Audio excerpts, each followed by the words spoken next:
Hello， 大家好，今日要同大家分享一個家常菜冬瓜桑拿雞。我哋買咗返嚟呢個冬瓜呢，先洗乾淨，去咗個外皮先，然後跟住呢，就將佢切成厚片，大約1cm 到厚呢，就差唔多啦。我哋將啲冬瓜切好晒之後，就將洗乾淨嘅紅棗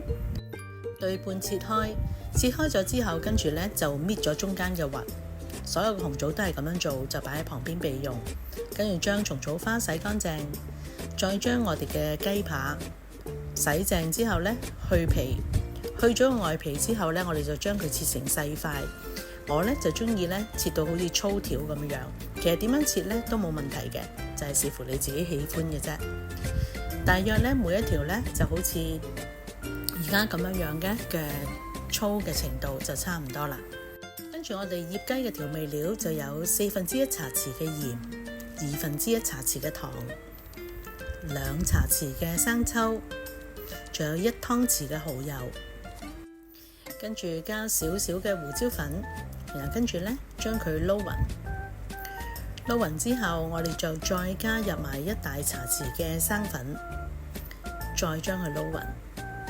再喺外邊呢加啲油，封住所有嘅味道，然後跟住大約醃佢5至10分鐘。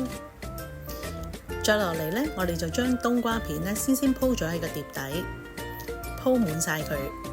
我而家大約呢個冬瓜呢有1斤多啲啦，然後跟住就再將蟲草花擺埋喺上面，然後跟住先再鋪呢雞肉喺上面。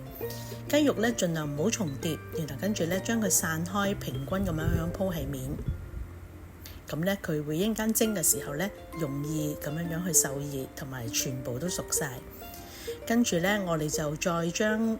紅棗就放埋喺正中間，放好晒之後，最後撒埋一啲嘅薑絲，咁就完成噶啦。係咪好簡單呢？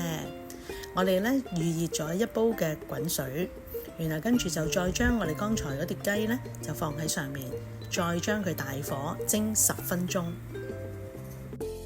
話咁快10分鐘過後就完成噶啦，你睇下真係香噴噴，